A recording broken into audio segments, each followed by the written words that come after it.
Perioperative Nursing Care Fundamentals Review Questions. Question 1. A preoperative client has not signed the consent form and says, "I still have questions." What should the nurse do? Option A. Notify the surgeon before the procedure. Option B. Tell the client to sign now. Option C. Answer all surgical risk questions independently. Option D. Send the client to the operating room. The correct answer is option A. Notify the surgeon before the procedure. Consent must rest on understanding.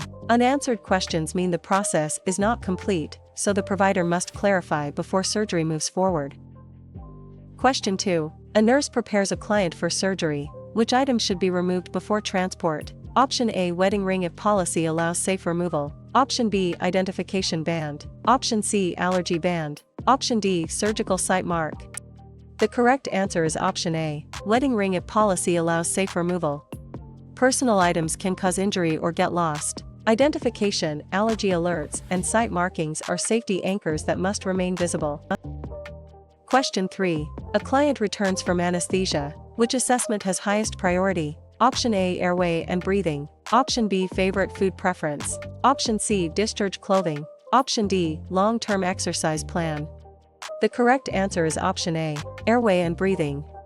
After anesthesia, the airway is the front door of survival. Breathing must be checked before comfort, teaching, or routine details. Question 4. A postoperative client is encouraged to use an incentive spirometer. What is the main purpose? Option A. Prevent atelectasis. Option B. Increase appetite. Option C. Stop all pain. Option D. Measure blood pressure. The correct answer is option A. Prevent atelectasis. Deep breathing reopens sleepy air sacs. The spirometer helps the lungs expand like small balloons waking after surgery. Question 5. A nurse notes a postoperative dressing is saturated with bright red drainage. What should the nurse do first? Option A. Assess vital signs and reinforce the dressing per policy while notifying provider. Option B. Remove the dressing completely. Option C. Ignore drainage if pain is controlled. Option D. Give oral fluids immediately. The correct answer is option A. Assess vital signs and reinforce the dressing per policy while notifying provider. Bright bleeding can signal active loss. The nurse protects the site, checks circulation, and alerts help without disturbing the wound unnecessarily. Question 6. A client is at risk for venous thromboembolism after surgery. Which intervention helps prevention? Option A. Early ambulation as ordered. Option B. Keeping knees sharply flexed. Option C. Remaining in bed for several days. Option D. Crossing legs during rest. The correct answer is option A. Early ambulation as ordered. Movement keeps blood from pooling like water in a still ditch. Early ambulation helps prevent clots from forming in quiet veins.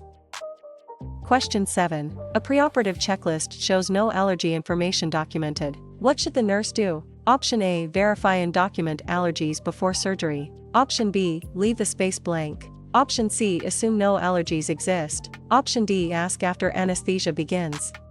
The correct answer is option A. Verify and document allergies before surgery. Allergy verification is a safety checkpoint. Missing information can become a hidden trap in the operating room.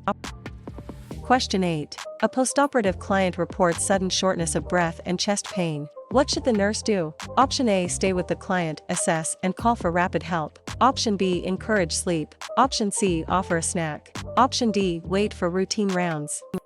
The correct answer is option A. Stay with the client, assess, and call for rapid help.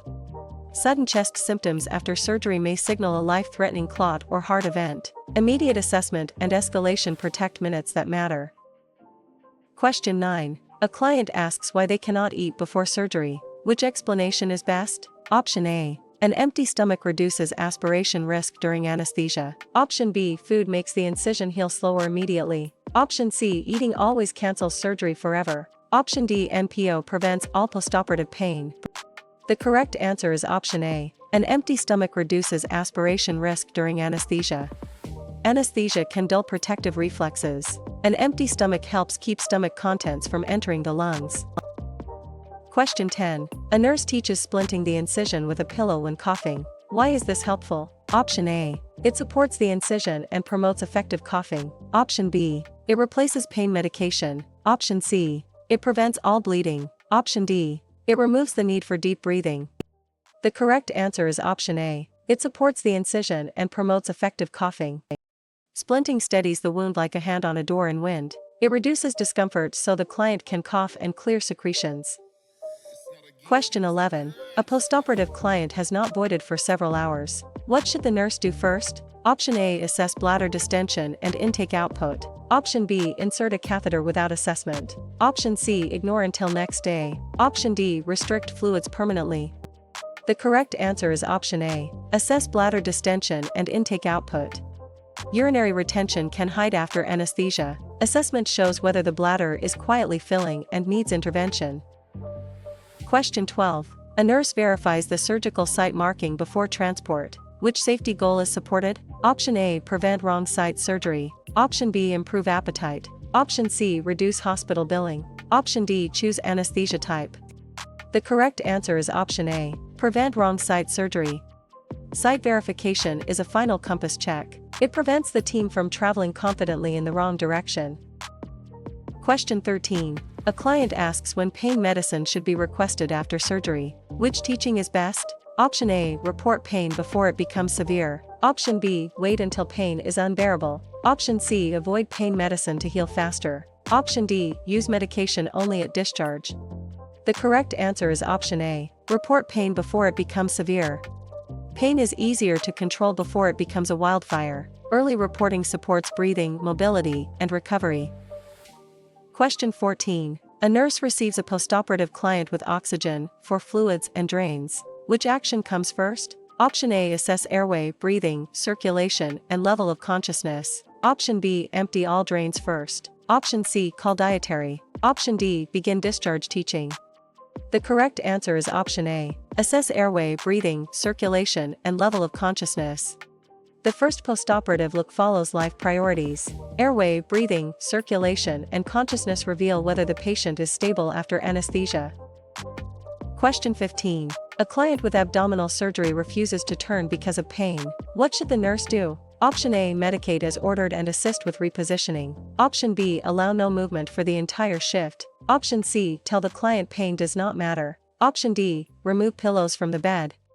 The correct answer is option A. Medicate as ordered and assist with repositioning. Pain control and turning work together. Comfort makes movement possible, and movement prevents lung, skin, and clot complications.